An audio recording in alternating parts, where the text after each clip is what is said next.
All right, if you would take your Bibles, let's go to Mark chapter 13. We're going to start in verse 24, head to the end of that chapter in verse 37. And why don't we stand as we honor His word together? Mark 13, starting in verse 24. So this will conclude our time in Jesus talking about what the end times, at least a piece of what the end times are going to look like. And it's a reminder for us to be on guard and to stay awake to the things that are around us. Verse 24, but in those days, after that tribulation, the sun will be darkened and the moon will not give its light, and the stars will be falling from heaven, and the powers in the heavens will be shaken.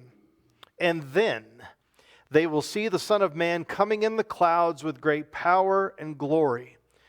And then He will send out the angels and gather His elect from the four winds, from the ends of the earth to the ends of heaven. From the fig tree learn its lesson. As soon as its branch becomes tender and puts out its leaves, you know that summer is near. So also when you see these things taking place, you know that He is near, at the very gates. Truly I say to you, this generation will not pass away until all these things take place. Heaven and earth will pass away, but my words will not pass away. But concerning the day or that hour, no one knows, not even the angels in heaven, nor the Son, but only the Father. Be on guard, keep awake, for you do not know when the time will come. It's like a man going on a journey when he leaves home and puts his servants in charge, each with his work, and commands the doorkeeper to stay awake. Therefore stay awake, for you do not know when the master of the house will come, in the evening, or at midnight, or when the rooster crows, or in the morning, lest he come suddenly and find you asleep. And what I say to you, I say to all, stay awake. There's a passage in Psalm 119 that says, forever, O Lord, your word is settled, fixed in the heavens. You may be seated.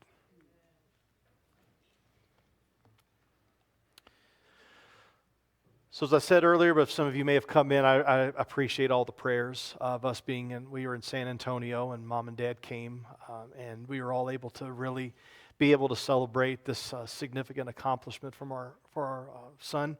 He's now in Wichita Falls, Texas, and when he graduates in early May, he'll come up here for a couple of weeks and then go to Wichita. So he's trying to cover all the Wichitas that are in the Union, but he's going to be at McConnell Air Force Base after that. And working on KC-135's bombers. This is my remember when Daniel came, Daniel and David and Hannah and Holly, and they were just little squirts, and now they're working on bombers. What in the world is happening to us here? But, and one of the perks was that I got to see my cousin that I hadn't gotten to see in about 30 years. And Wayne he's a vascular surgeon. He's in the military. He's a lieutenant colonel. And so we got to spend time with his family on Tuesday when we were there. And then the day before we left, Daniel was already shipped off to Shepherd Air Force Base. And so Wayne came over in the afternoon, and we were able to hang out in the hotel lobby, and it was really nice. And that was on February 2nd. So we're sitting in the hotel lobby, and of course, right in close proximity are two rather large TV screens. And of course, one, they're showing Groundhog Day on a loop. The old Bill Murray movie, if you remember that. But then we weren't really paying attention to that. Because on the other screen was a loop of them bringing home the 3 soldiers. Doesn't matter how much you practice, right? They're still going to be there. But the 3 soldiers that came home, President Biden and some of his staff were there to receive him. And here's the thing, I had paid attention to those things quite a bit. But now I'm really alert, as you can imagine why. Now I'm really alert to those things.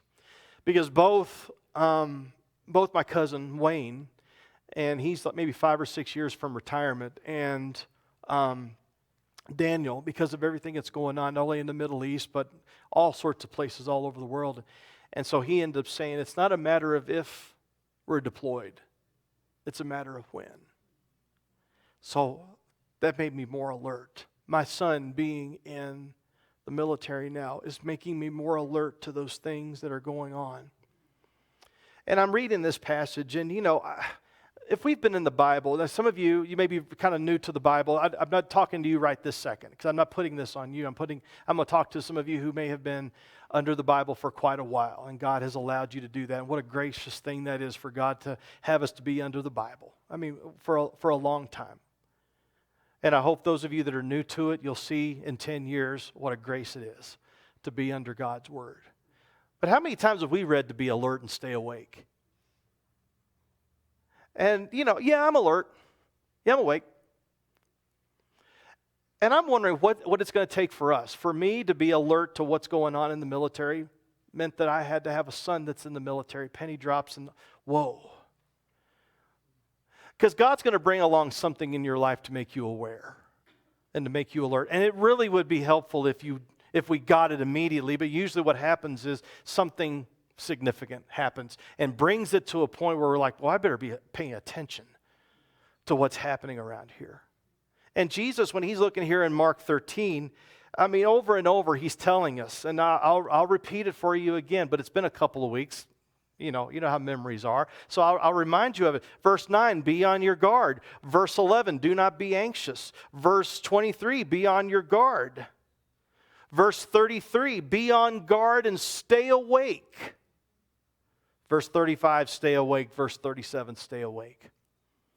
That is the purpose of Jesus showing us about the end times. We can spin out and start trying to figure out and mapping out times and dates and places and peoples and things along that line. And we can get so submerged into the interest of that we sometimes forget, I better stay awake. I better be alert. This is the reason why Jesus gave us Revelation, why he gives us Daniel, why he gave us Mark 24 and 25, why he gives us this passage. Because he's trying to get our attention. And I don't know what's happened with me, but I've talked to a lot of other pastor friends of mine, and there is an urgency that I'm seeing in our world that's making us urgent. That's making us as pastors urgent. I think some of you are seeing the urgency of it. But I feel like sometimes the urgency can lead us to fear. What's going to happen?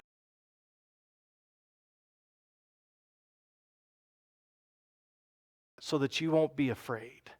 That you'll see it coming, but know that I still have you, even in the midst of all the turbulences going on. I still have you in my hand.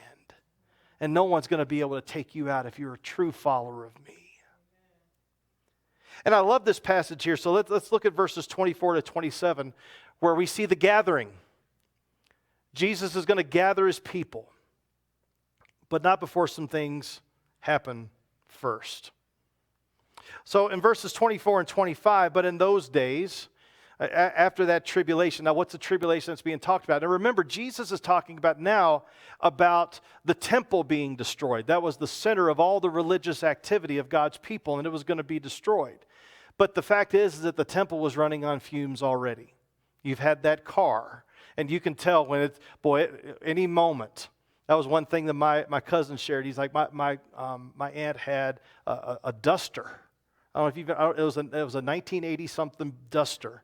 And he said there was one time where that duster was going, and then it didn't go anymore.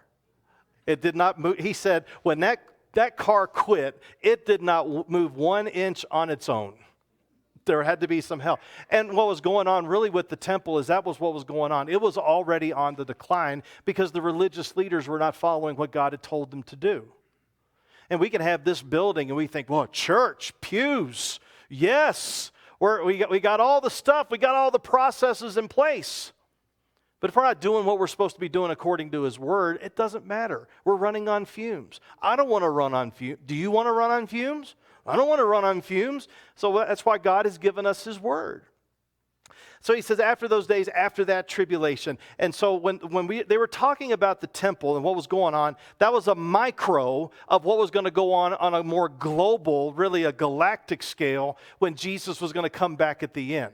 And so it was like a scouting guide. Remember that from a couple of weeks ago? It's like a scouting guide.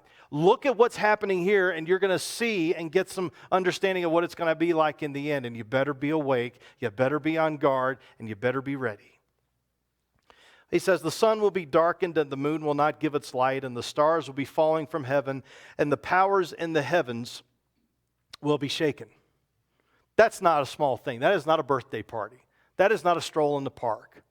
What we're seeing here, if you remember from Genesis 1, in verses 14 to 18, it says, "Let there be lights in the expanse of the heavens to separate the day from the night, and let them be for signs and for seasons, for days and for years, and let them be lights in the expanse of the heavens to give light upon the earth." And it was so.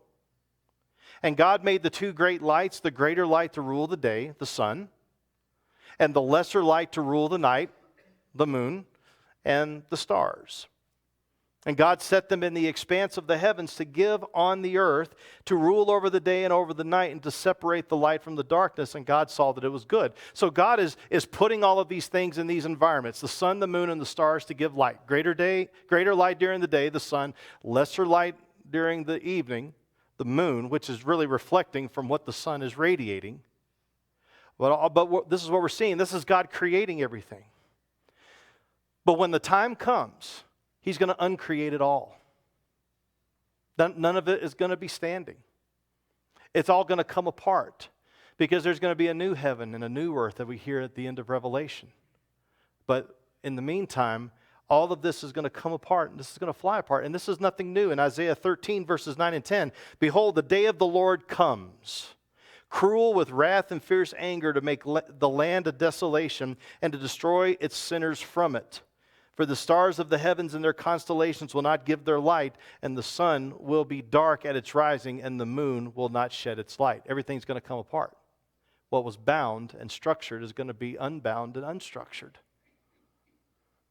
And I read to you at the very beginning, if you remember from back that far, I read to you from 2 Peter 3, where it's taught, where people were asking, where is the day of the Lord's coming? Everything is going as it always has been, right?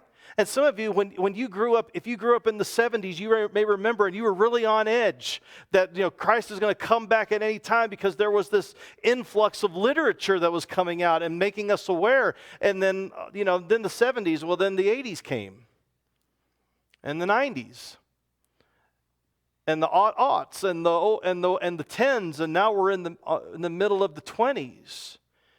Well, just think about that. This is 2,000 years, and they were asking in that first generation. Peter was saying in this first generation, a generation after Jesus ascends, whereas some people were coming along saying, where's the promise of His coming? For ever since the fathers fell asleep, that's a biblical way of saying died, but ever since the fathers fell asleep, the things are continuing as they were from the beginning of creation. So we can understand why we might be able to get a little lazy about it, a little apathetic about Christ's coming. But He doesn't want us to do that. And we're going to see later on, He could come at any time. And that we need to be awake. And that we need to be ready. In verse 10, "The day of the Lord's going to come like a thief in the night." That's how quick it's going to be. One other place says the twinkling of an eye. But we have to be aware of this. We have to be aware of this. But you see what's left here in verse 26. "And then." That's like the word sometimes in certain places where it says but. There's really bad news going on, but. And then there's a switch in tone, and that's what we see here. And what it says here is, "And then they," now who's they? Everybody. "They will see the Son of Man coming in clouds with great power and glory." Who's the Son of Man?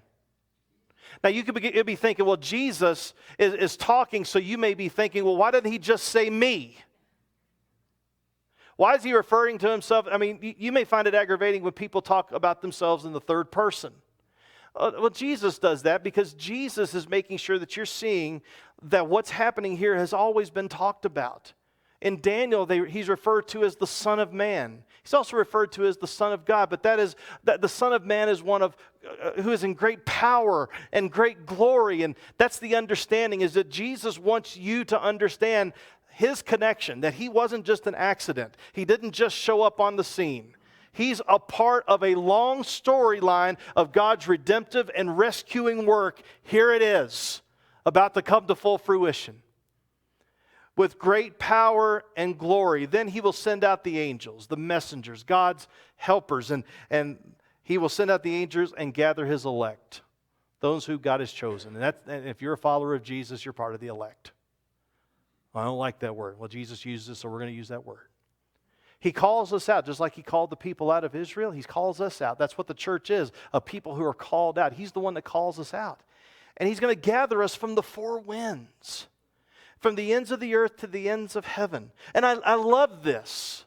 I love this. I'm front-loading this because, and spending a lot of time on this because I think it's so important for us to understand this, especially in our politically charged climate, is that, and I'll say this, if there is someone who is a Christian in China or Russia or Iran or in Saudi Arabia, or if someone who grew up a Palestinian and they come to Christ, I am closer to them than I am to an unbelieving American. Because that American citizenship, as important as it is and as thankful as we can be for that, it's temporary. But when you become a Christian, you know where your citizenship goes? Philippians 3:20 says that our citizenship is in where? Heaven. That's number one. But when 2024, there's going to be an event that's going to happen in November that's making us charged. What's going to happen? Who are you voting for? What are you going to do? What's going to happen? And we can get so politically charged, we can get so locked into our citizenship here that we forget that our citizenship is in heaven. Be a good citizen here by being the best citizen of heaven you can be. I think that's what he's called us to do. Because look at what's going to happen in Revelation 7. Verses 9 and 10. After this I looked, and behold, a great multitude that no one could number, from every nation, from all tribes and peoples and languages, standing before the throne and before the Lamb, clothed in white robes with palm branches in their hands, crying out with a loud voice, salvation belongs to our God who sits on the throne and to the Lamb. Jesus isn't just for the Americans. He's not just for the Europeans. Jesus is for all people. And I love that. And that's where we have to make sure that we're leaning in. And so one day when he comes back, and the stars are going to fall from heaven, the sun's going to go, the moon's going to go, the sun creation is going to take place. All of us who are holding on so hard to the creation here, all of our lives are built around what we can see and who we are and what we can do. One day it's all going to fly apart. You need to hold on to something that's steady. And this is not steady. This is unstable where we are. But one day he's going to come back. And in Mark 8:38, Jesus says, for whoever is ashamed of me and of my words in this adulterous and sinful generation, of him will the Son of Man also be ashamed when he comes in the glory of his Father with the holy angels. See, one day he's going to come back and there's going to be an accounting. And he's going to know exactly where our hearts are. Where your treasure is, Jesus said, where our hearts will be also. He's going to, where's our treasure? Where's our hearts? Because Jesus already knows it. And if we're ashamed of him Monday through Saturday, we don't seem ashamed of him right now. We're all singing the same songs, uplifting him. But what about Monday through Saturday? If we're ashamed of him then he's going to be ashamed of us then as well. And Jesus seems to like fig trees. Have you noticed that? Mark 11, we spent a lot of time trying to figure out what he was talking about with the fig trees, but evidently fig trees were very prominent back then, and they were easy object lessons. And so he goes, and you see this lesson here as soon as, in verse 28, as soon as the branch becomes tender and puts out its leaves, you know that summer is near. So also when you see these things taking place, you know that he is near at the very gates. I like baseball, and I know pitchers and catchers are getting ready to report to spring training. You know what that means? It means spring training's coming, and that means the opening day. And when opening day starts, that means spring is here. Or when you go outside and all of a sudden you see the leaves start to change, and you get this itch to go up to Kenosha Pass or Guanella Pass, and you want to go and see the colors. You know, fall's here. I mean, it's fantastic. When we lived in Kentucky, and we would drive down the road, and the cherry blossoms would come out after just this winter of nothing. Suddenly these colorful cherry blossoms would come out. All right, spring's here.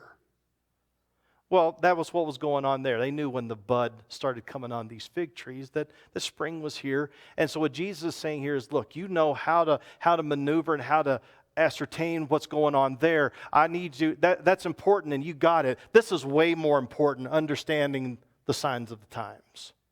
You may not know when, you may not who, you may not always know what, you may not always know where and when, you may not know any of those things, but you will be able to ascertain enough. Because Jesus got on the Jews for a little bit, the religious leaders earlier on, because they couldn't ascertain the times. And he doesn't want us or his disciples to make that same mistake. So he's letting us in on what's going on. How gracious is he to not leave us in the dark on stuff like that. He's making sure that we are well aware. Now, when you get down to verse 30, truly I say to you, this generation will not pass away until all these things take place. Now, remember, on the micro, this is talking about the temple. So he's saying within the generation, so within the next 40 years, usually generations in the Bible are either 40 years, 70 years, or 120 years. But this was 40 years. So 40 years later, AD 70, the temple was going to be destroyed. So that's what he's talking about with that generation. But I think he's also talking about the ultimate return, the ultimate end, and the generation could be when the generation of the last days.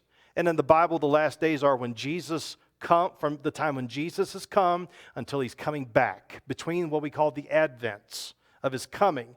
That's the last days. And I think he's referring to the generation of that.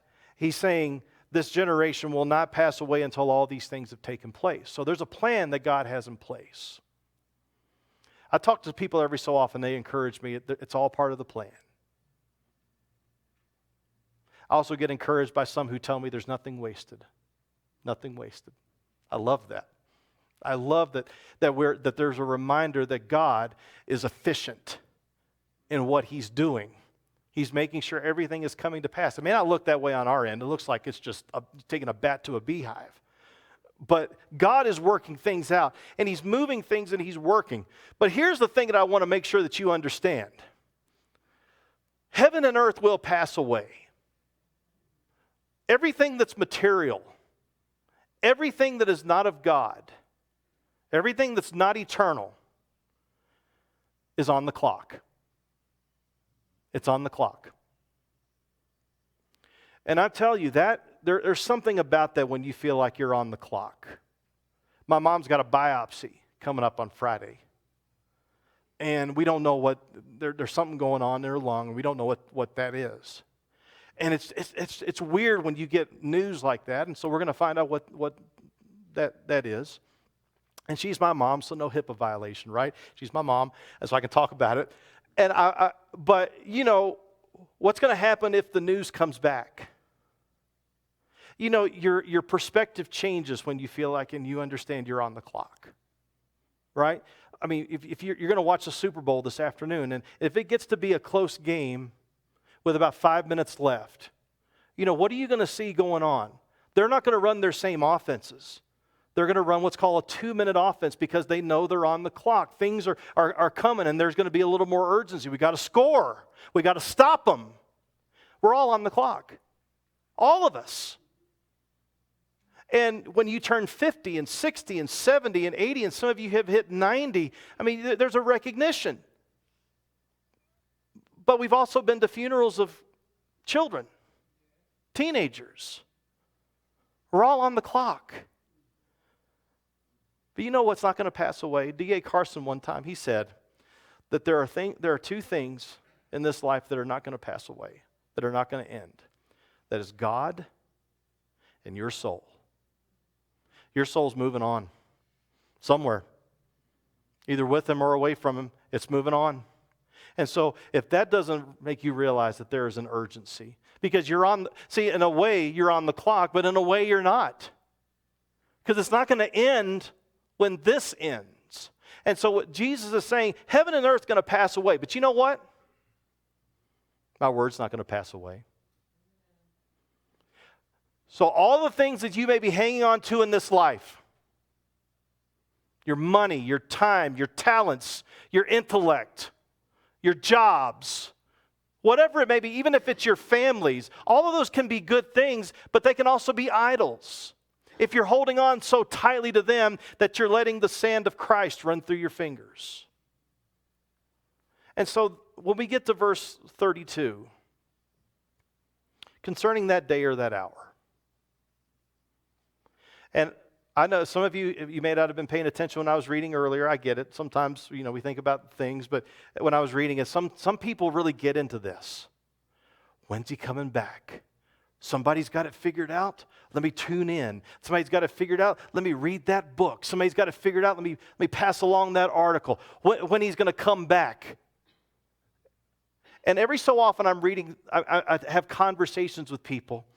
And they talk to me about how people think certain things should run. In fact, this happened this past Friday. How people think certain things should maybe run in a church or run in Christianity and all that. And they meet people that have been under the Bible for a while, but they still think this. And I asked that person who was passing this along, I'm like, does this person have a Bible? Well, yes. Then I suggest they open it up and read it. Because for us right now, anybody that comes along and says, I know when he's going to return, I got it figured out. I got a 3-letter word for you. R-U-N. Run.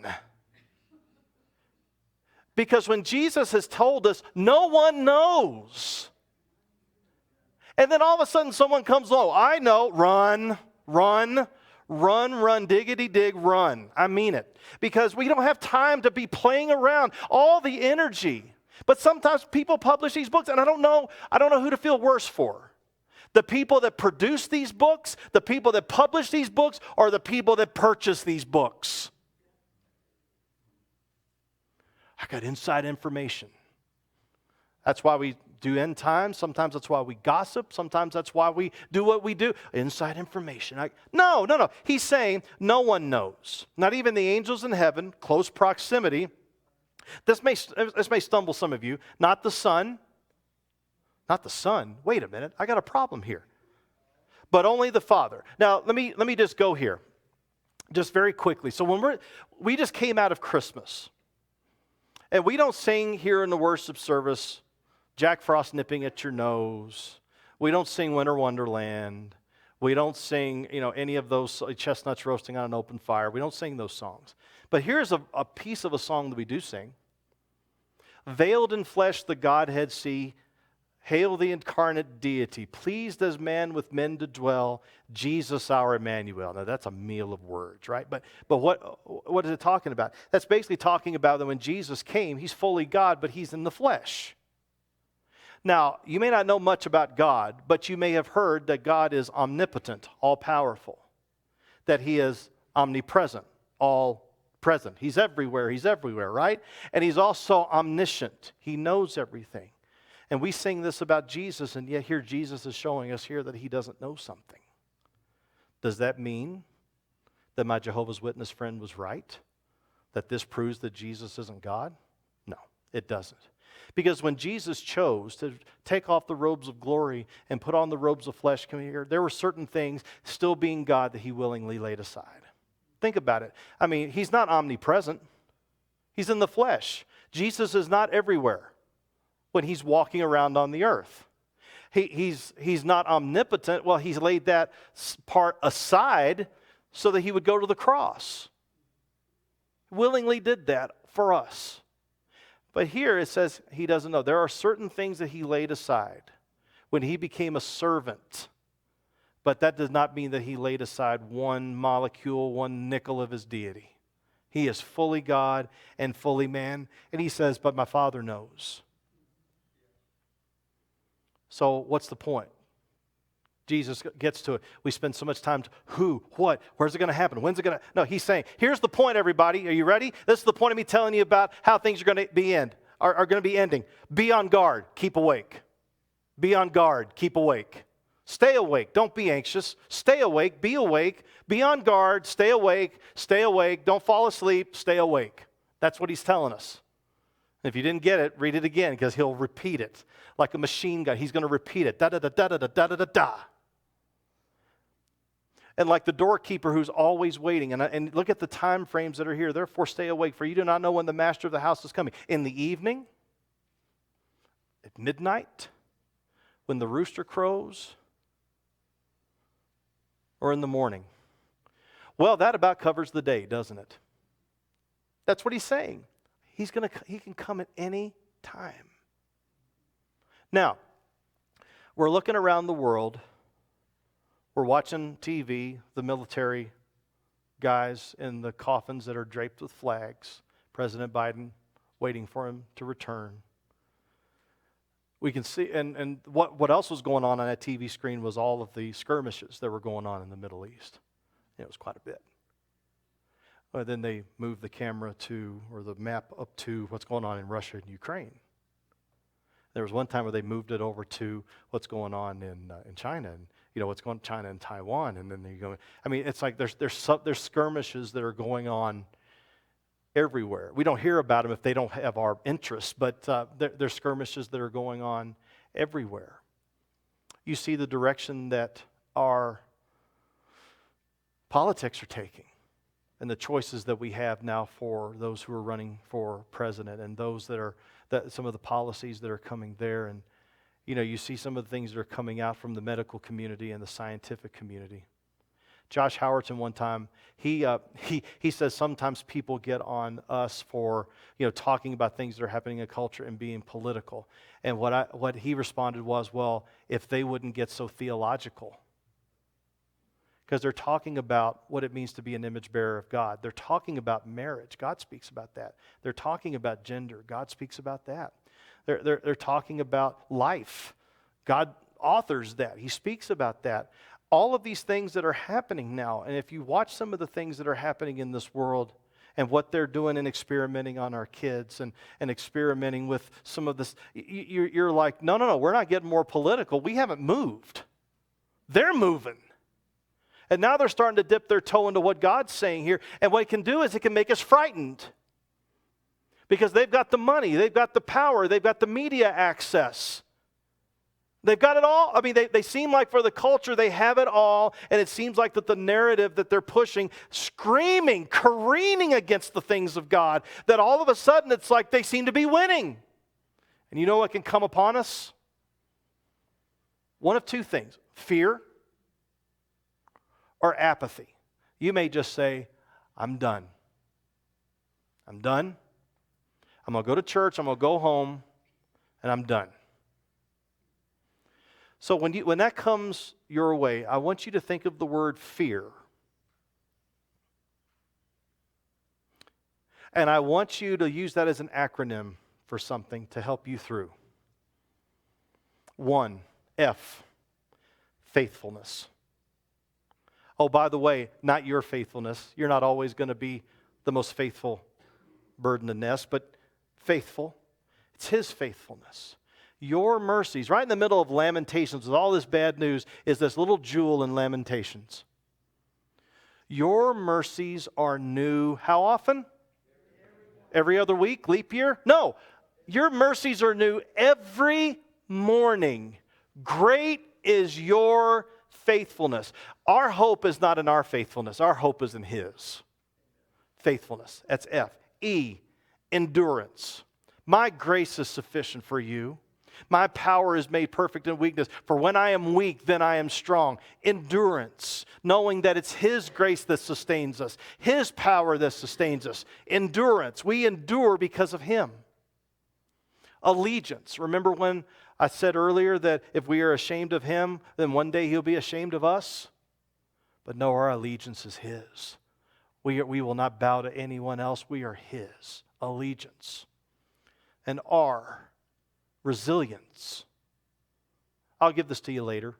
I know some of you are going to ask me afterwards, now what was A? Yeah, but and that's fine. But I'll make sure that you get this. But resilience. You know what Jesus said when he told the disciples, I'm going to be leaving you? What was their reaction? It wasn't, all right. No, they were troubled. But you know what He said in John 16:33?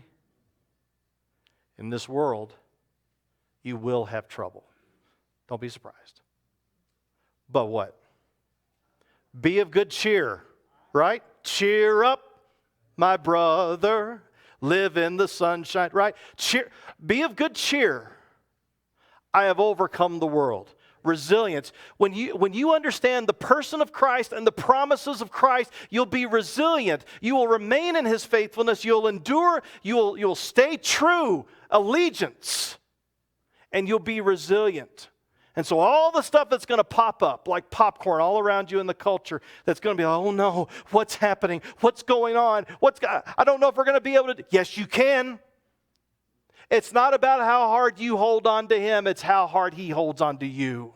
And He's holding on to you if you're a follower of Him. If you're not, then what's happening is you all are holding on to this, and this is passing away. And God wants way better for you than that.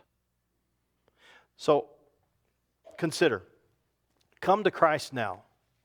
All of this stuff is passing away. Poof. One day it's going to be poof. We're going to be in heaven. You remember our time on earth? Well, a little bit of it. But if you're not in heaven and you're in hell, you remember your time on earth? Yes, I wish I had listened. I wish I had repented. I wish that I had just trusted and surrendered. How could I have been so foolish? But the time's now. You can use the breath that you have to say, Lord, I surrender. I surrender. Help us, Lord, in the days ahead to see what you have for us. Help us to be discerning of the signs. But thank you for your faithfulness.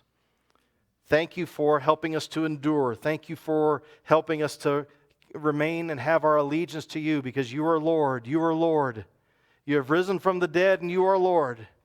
Every knee will bow, every tongue confess that you and your Son Jesus, you are Lord.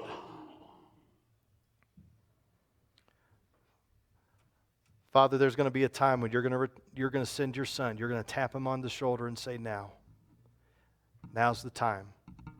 Go gather my children.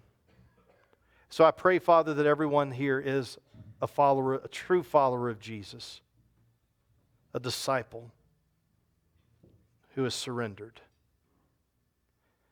And Lord, if there's some that aren't here, may they hear and may they understand what will happen to them if they don't respond, and how gracious you are to give us an opportunity, how patient you are to give us an opportunity to respond and say, yes, I surrender. You are my Lord. You are good. You are faithful. You are holy. Thank you for your promises. Thank you for your presence. Thank you for showing